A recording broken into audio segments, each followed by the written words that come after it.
presidents of Russia and the United States spoke for an hour and a half. Trump had a proposal, but in the end, Putin shut the door on him. Trump. Putin agreed to seek 30-day halt on Russia-Ukraine energy facility strikes. At first glance, it might seem like there's some kind of agreement, but in reality, it's nothing like the one the US and Ukraine discussed in Jeddah just over a week ago. During that meeting, they put a complete and unconditional 30-day ceasefire on the table, a period during which they could negotiate a more comprehensive peace deal. That was the White House's plan, and that was the plan Zelensky's Ukraine was willing to accept. Back then, so long ago, or rather just a few days ago, there was all kinds of talk that presenting this agreement directly to Russia proved the Europeans had been exaggerating, that Washington was truly committed to Ukraine. And of course, people also said Putin would accept it, because first, he wants peace, and second, he respects Donald Trump. But when the time came, no way. Putin totally brushed off the US president.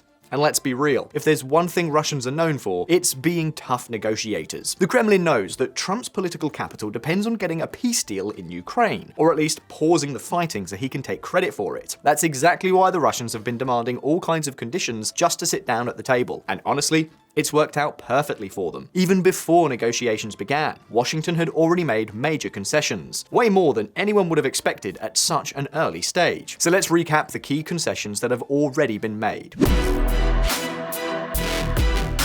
The US government has ruled out Ukraine joining NATO. Zelensky and Biden have been blamed for the war. General Kellogg was removed from the negotiations because Moscow considered Trump's own special envoy to Ukraine and Russia too pro-Kyiv. The US has called for elections in Ukraine, even though nobody in the country wants them. Zelensky has been labeled a dictator. Article 5 of NATO has been questioned. The US has acknowledged that Ukraine will have to give up Russian-occupied territory. European governments, and even Ukraine itself, were excluded from negotiations with Russia. And for a few days, Washington even cut off military supplies and intelligence support to Ukraine, something that played a crucial role in forcing Kyiv to step back in Kursk. Why? Well, because without intelligence and satellite data from the US, Ukrainian forces were left completely blind.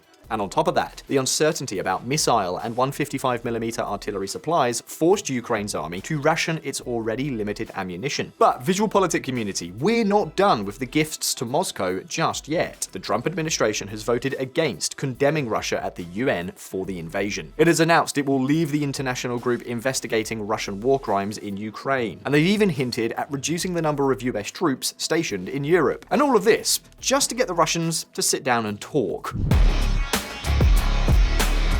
So, after this massive banquet of concessions to Moscow, Trump has now asked Putin for a ceasefire in Ukraine as a gesture of goodwill. And once again, Putin has shut the door in his face. He told him there's no way, that the conditions aren't right. And surprise, surprise, he came up with a new and even longer list of demands. That's how the Russians negotiate. So far, the only thing Trump has managed to secure is a 30-day ceasefire on energy infrastructure. And what's the problem with that? Well, it mainly benefits Moscow. See, Russia ramps up its attacks on Ukraine's power plants just as winter sets in. As you can imagine, there aren't many stronger pressure tactics than cutting off a country's electricity and heating when temperatures are plunging. That's when we start seeing operations like this. Just a few months ago, on Christmas Day, the Kremlin launched one of the largest attacks on Ukraine's energy infrastructure. 78 missiles and 106 drones hit various parts of the country. Kharkiv, for instance, was hit hard. In the dead of winter, more than 500,000 people were left without electricity or heating. But now, with the worst of winter behind us, it's Russia that's starting to suffer more from energy-related attacks, this time targeting its oil refineries and distribution facilities. In other words, with this limited and very specific ceasefire, the real winner is once again Moscow. So rather than an agreement, what we're really looking at here is yet another concession, just to keep the Russians at the negotiating table. At this rate, Donald Trump might end up handing Putin the keys to Air Force One. And as for Ukraine, well, they're going to have to accept it. In fact, Zelensky already seems to have given his approval.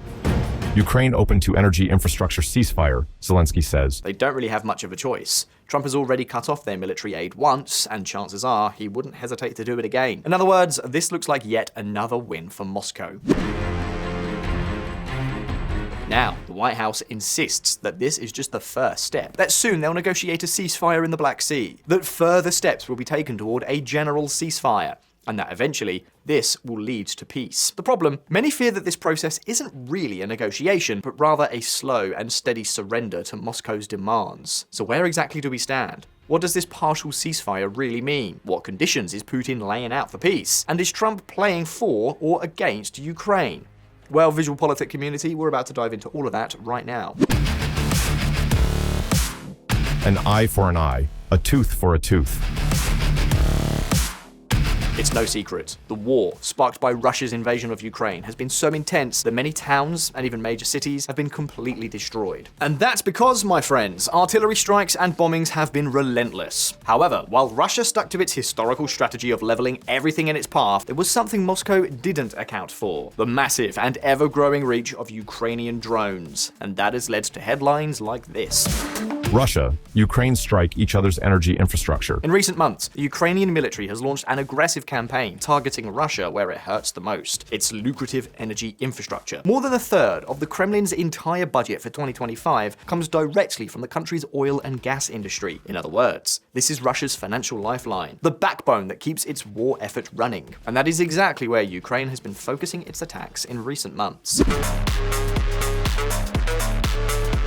The Ukrainians have been launching strikes on energy facilities almost daily. So far, Moscow hasn't released official numbers, but estimates suggest that at least 8 Russian refineries, multiple oil storage sites, and key logistics hubs like pumping stations and export ports have suffered serious damage. And what has been the result of all this? Well, take a look. Ukrainian drones reportedly knock out 10% of Russian refining capacity. So far, this has forced Russia to export fewer refined products, meaning less gasoline and more crude oil, which limits Moscow's revenue. But that's not all. Many analysts point out that if this strategy continues and the attacks intensify, Russia's energy production and exports could soon start to decline, a scenario that would hit the Kremlin's finances hard. So of course, this 30-day ceasefire is a huge relief for Moscow. Now, to be fair, this isn't necessarily bad for Ukraine either. But let's be real, Moscow is probably very pleased with this new agreement with Trump. But the real question is, what now? What is Moscow demanding to keep moving forward in Trump's peace process? Are these demands even remotely acceptable? Well, let's break it down. Holding all the cards. VisualPolitik community. Donald Trump has said it over and over again. With him in charge, the war would have never happened. Putin wants peace, and Trump will end the war, because, unlike with Joe Biden, the Russian leader respects and fears him. In other words, Trump has staked a huge amount of political capital on a negotiation that has barely even begun. He's already sold the idea of success. Now, he needs to deliver. The problem, that depends entirely on Moscow. And of course, the Russians know this all too well. They understand that this gives them much more leverage in the negotiations. Trump needs a peace deal at any cost, and he needs it fast. It's the perfect setup for Moscow to ramp up the pressure, and that's exactly what they're doing. Putin has given a resounding no to Trump's ceasefire request, and now, in order to even consider an agreement, he's demanding even more concessions, starting with this.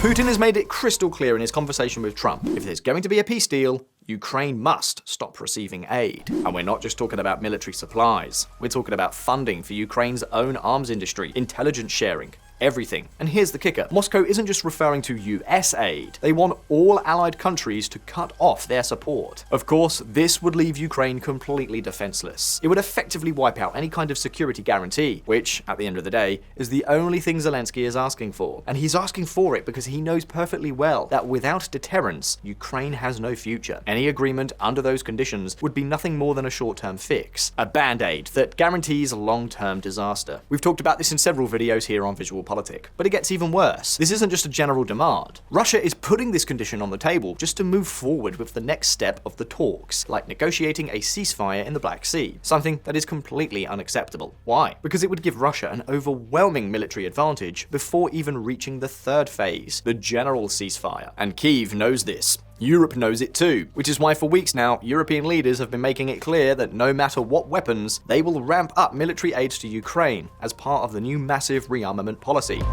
As Trump halts aid to Ukraine, EU unveils $840 billion defense investment Rearm Europe plan. But that's not the only thing Putin is demanding.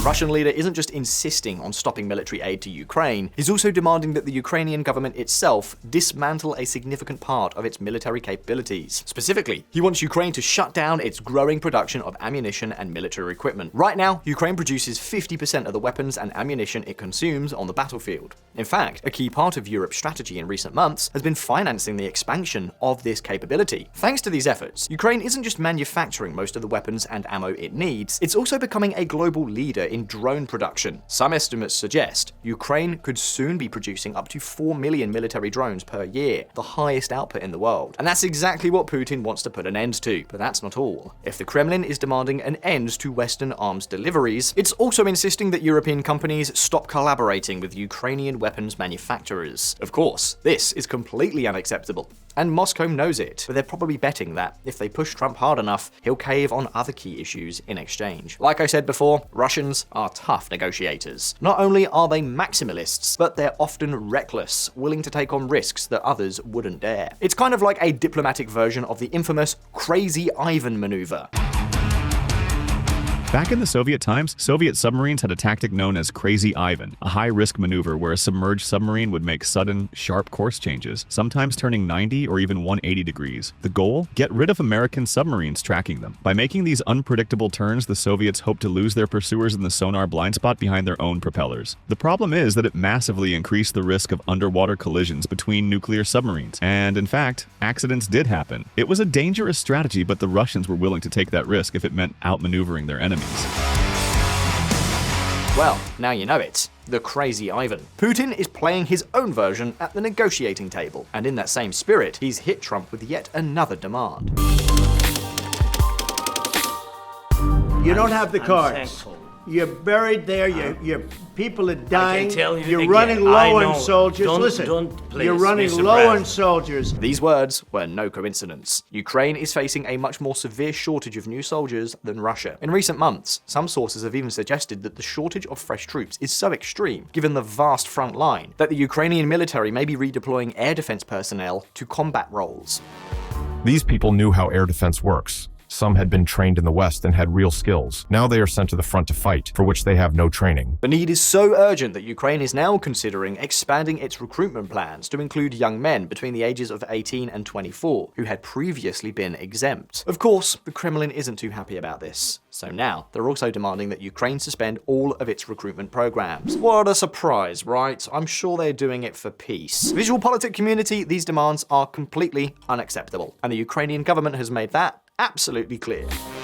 Ukraine will not discuss neutral status or a reduction in numbers of our armed forces. We will never recognize as any temporarily occupied territory as Russian. Ukraine is not going to leave its entire future in Moscow's hands, which is essentially what Putin is demanding. And they won't do it because agreement or no agreement, that would be a death sentence for the country. Let's not forget that Moscow has systematically violated every agreement with Ukraine, starting with the well-known Budapest Memorandum. For now, Kyiv's red lines seem clear. They will not recognize Russian sovereignty over occupied territories. They will not accept neutrality. They will not downsize their military, and there must be real security guarantees. And honestly, it couldn't be any other way if Ukraine wants to secure its future and prevent another war from breaking out in just a few years. Now, Putin's demands are outrageous. But the real problem? This could end up backing Donald Trump into a corner, and that's causing serious concern in both Ukraine and Europe. Putin's goal is to dominate Ukraine and reassert Russia's position in Europe on a grand scale. The biggest problem of all, the US president is unlikely to accept a defeat, which means he might be willing to offer even more concessions to Moscow. For now, after their call, both governments have also discussed normalizing US-Russia relations and even pushing for economic cooperation plans, which, of course, would once again benefit the Russian bear.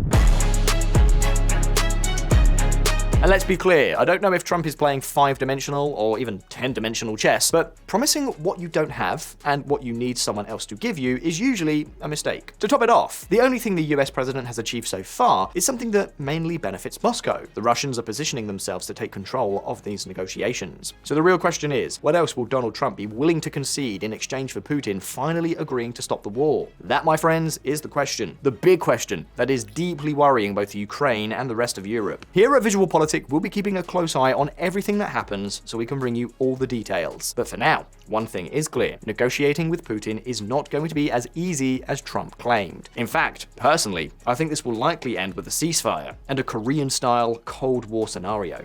But either way, the question is for you. How do you think this will all end? Drop your thoughts in the comments and let's get the discussion going. And now, if you like this video, hit that like button and subscribe to VisualPolitik if you haven't already done so. Take care and I'll see you next time.